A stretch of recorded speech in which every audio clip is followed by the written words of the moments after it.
원주시가 긴급 생활안정자금으로 300억 원을 지원하기로 했습니다. 하지만 지원 범위와 지급 방법이 애매해 지역 내 잡음이 예상됩니다. 횡성에 출마한 더불어민주당 군수 후보와 국회의원 후보, 선대위원장이 횡성 표심잡기 총공세에 나섰습니다. 3명 모두 원주 상수원 보호구역 문제 해결을 공약으로 내세웠습니다. 스쿨존 교통사고 처벌을 강화하는 민식이법이 시행됐습니다. 모든 스쿨존에 CCTV가 설치되기 전까지는 통학 시간대 이동식 단속이 실시됩니다. 원주 서부순환도로가 1년 앞당겨 올해 하반기에 개통됩니다. 교통 분산을 위해 교차로 확장과 보조 간선도로가 신설됩니다.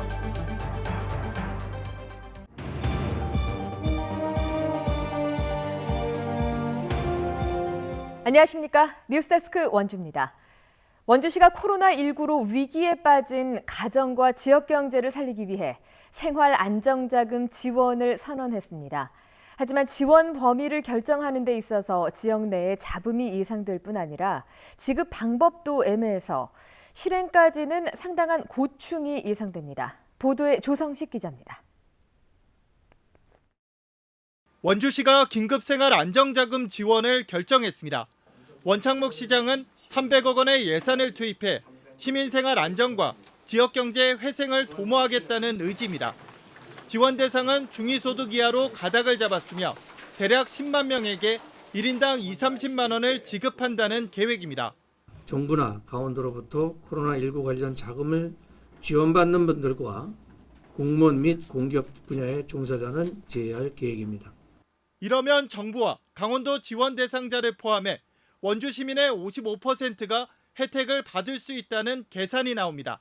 실제 효과를 위해서 원주시는 빠르면 한 달 내에 생활 안정자금을 지원한다는 계획이지만 실행하기까지는 풀어야 할 과제가 많습니다. 이처럼 주어진 예산 범위 안에서 하려다 보니 중위소득을 나누는 기준을 잡기도 쉽지 않고 구분을 한다고 해도 많은 사각지대가 발생할 가능성이 농후합니다. 사용 지역과 기간을 한정하면서 자금을 풀 수 있는 묘수를 찾기도 어려운 상황입니다. 현금은 주머니 속으로 들어갈 뿐 상경기 활성화 효과는 상대적으로 약할 수 있고 원주 상품권은 관광지 주변을 제외하곤 가맹점이 거의 없습니다. 상품권을 만들기에는 시간이 부족하며 이를 대체할 모바일 페이도 원주시에는 없습니다. 지역화폐 발행하는 것이 지금 주문하면 워낙 늦게 몇 달 걸린다 그래서 다각적으로 검토하고 있습니다. 그래서 저희가 고민을 좀 더 해보겠습니다. 한편 영월구는 저소득층 가구에만 전통시장에서 쓸 수 있는 온누리 상품권을 넉 달 동안 차등 지급하는 방법을 택했습니다. 소득과 가족 수에 따라 한 달 지원액은 최저 10에서 최고 48만 원입니다. 이번 코로나19 사태 속에서 가정과 지역경제 활성화라는 두 마리 토끼를 잡으려는 자금 지원이 오히려 지역 내 소외감만 조장하고 경기 부양에는 별 효과가 없는 속빈강정으로 전락하지 않을까 우려됩니다. MBC 뉴스 조성식입니다. 스쿨존 교통사고 처벌을 강화하는 민식이법이 우여곡절 끝에 오늘부터 시행됐습니다. 제한 속도 기준은 시속 30km로 강화됐고 범칙금과 과태료도 최대 2배까지 물게 됩니다. 보도에 정다혜 기자입니다. 스쿨존의 무인 교통단속 장비와 신호등 설치를 의무화하는 도로교통법 개정안 이른바 민식이법이 시행된 첫날, 스쿨존에 직접 나가봤습니다. 민식이법이 시행된 첫날이지만 스쿨존 앞에는 제한속도 30km를 지키지 않는 차량들이 곳곳에 포착됐습니다. 22년까지 도내 모든 스쿨존에 주정차 위반과 과속단속용 CCTV가 설치됩니다. 그 전까지는 통행량이 많고 사고 위험이 높은 지정구역을 대상으로 통학 시간대에 이동식 단속 장비가 투입됩니다. 이동식 단속 카메라는 주로 등교 8시에서 9시, 그다음에 하교 14시에서 16시 사이에 집중적으로 단속할 예정입니다. 스쿨존 내 제한 속도인 30km를 초과했을 경우 벌점과 범칙금이 종전에 비해 2배로 부과됩니다. 원주시는 스쿨존 현황을 사전조사해 오는 8월까지 개선 사업이 시급한 12곳에 과속, 주정차 단속 CCTV 설치 공사를 완료합니다. 또 보수 작업이 시급한 초등학교 4곳에 울타리를 설치하고 인도를 넓힙니다. 나머지 부분은 또 설치가 필요한 부분의 학교나 이런 데는 추가적으로 조사를 해서 국비 신청해갖고 예산 반영해서 나머지 부분도 더 추가적으로 설치할 예정입니다. 최근 4년 동안 도내에서 발생한 스쿨존 어린이 사고는 35건. 이 가운데 1명이 숨졌고 39명이 다쳤습니다. 앞으로는 스쿨존에서 13살 미만의 어린이 사망 사고를 내면 특정범죄 가중처벌법이 적용돼 징역 3년 이상, 최고 무기징역에 처해질 수 있습니다. MBC 뉴스 정다혜입니다. 원주시가 서부순환도로를 조기에 개통하기로 하고 이를 위한 교통량 분산 대책을 내놨습니다. 원주시는 서부순환도로를 당초 계획보다 1년 앞당겨 올해 하반기에 개통하겠다며 고가도로가 아닌 기존 국도에 붙이는 방향으로 우선 개설한다고 밝혔습니다. 이에 따른 교통 정체를 덜기 위해 만종 사거리와 인접한 신무로 교차로를 확장해 좌우회전 차량의 흐름을 원활하게 한다는 계획입니다. 또 시내권 병목 현상이 우려되는 무실동에는 송삼 사거리와 대성고 앞까지 보조 간선 도로를 신설하고 시청로와 만대로 교차로 확장을 추진할 방침입니다. 이번 총선에서 군수 보궐선거가 함께 치러지는 횡성은 어느 지역보다도 투표율이 높을 것으로 예상되는데요. 유권자는 많지만 지역 연고 후보가 없어서 총선 최대 캐스팅 보트로 꼽히는 횡성 표심을 잡기 위해서 국회의원 후보와 군수 후보, 당 선대위원장이 합동 공세에 나섰습니다. 김진아 기자입니다. 횡성에 출마한 더불어민주당 예비 후보들이 한자리에 모여 횡성권 공약을 발표했습니다. 국회의원과 군수 예비 후보, 강원 선거대책위원장까지 3명이 한 팀이 되어 30년 넘도록 횡성 지역 개발에 걸림돌이 되고 있는 상수원 보호구역 문제를 반드시 해결하겠다고 공약했습니다. 우선 이광재 위원장과 원경환 후보는 21대 국회가 개원하는 대로 원주 취수장을 상수원 보호구역이 필요 없는 비상취수원으로 지정할 수 있도록 수도법 개정을 추진하겠다고 밝혔습니다. 원주의 횡성댐 물 공급을 위한 관망 건설비 500억에서 600억 원도 국비로 충당한다는 계획입니다. 이 수도법을 개정하면서 추가로 규제 완화를 위한 어떤 세부 내용을 시행령과 규칙에 담을 수 있도록 하겠습니다. 군수 선거에 나선 장신상 후보는 원주시, 환경부 등과 물 갈등 해소를 위한 지역 거버넌스를 연내 운영하기로 했습니다. 상주로 20km까지 또 다른 규제를 받고 있습니다. 이 문제 또한 앞으로 우리가 해결해야 될 숙제라고 생각을 합니다.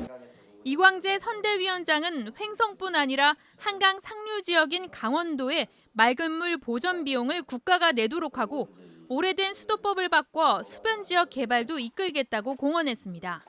우리가 맑은 물을 충분히 공급하고 우리도 잘 살고 싶다.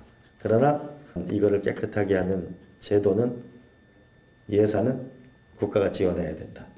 이례적으로 총선과 보궐선거가 한꺼번에 치러지면서 같은 지역에 출마한 국회의원과 군수 후보, 당 선대위원장까지 합동 공약을 내세우며 총공세를 펼치고 있습니다.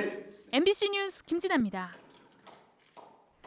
춘천에선 김진태 후보의 공약을 놓고 허위 논란이 불거졌습니다. 김진태 후보가 지역 공약으로 국제학교 건설을 내놨는데요. 민병희 교육감은 자신의 권한인데 계획 자체가 없다는 입장을 내놓은 겁니다. 이재규 기자가 취재했습니다. 미래통합당 김진태 후보는 교육 공약으로 춘천 남부 지역에 국제학교를 설립하겠다고 밝혔습니다. 춘천 남부 지역에 국제학교를 신설하는 겁니다. 하지만 채 하루가 지나지 않아 반박이 나왔습니다. 민병희 강원도 교육감은 기자 간담회에서 김진태 후보의 춘천 국제학교 설립 공약은 허위 사실이라고 밝혔습니다. 개정된 외국인 교육기관법에 따라 학교 설립 승인 권한이 교육부 장관에서 교육감으로 넘어왔는데 자신은 그런 계획을 세운 바 없다며 그런 식으로 표를 모아서는 안 된다고도 말했습니다.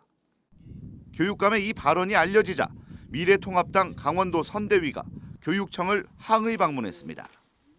국제학교 설립은 주민의 열망이다.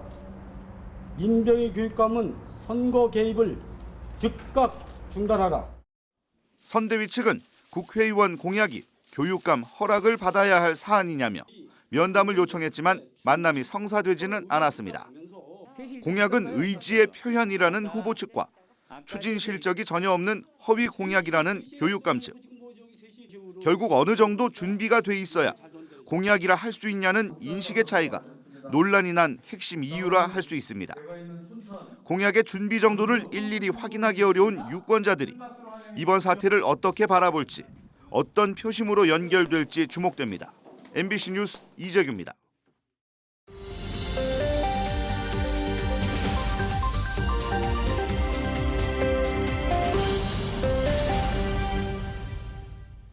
일주일 만에 도내 신규 코로나19 확진자가 나오면서 누적 확진자가 31명으로 늘었습니다.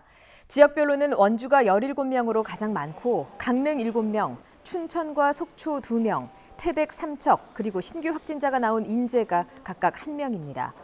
신규 확진자가 나오면서 자가격리자는 어제보다 15명 늘어 59명이 됐고 265명이 검사를 받고 있습니다.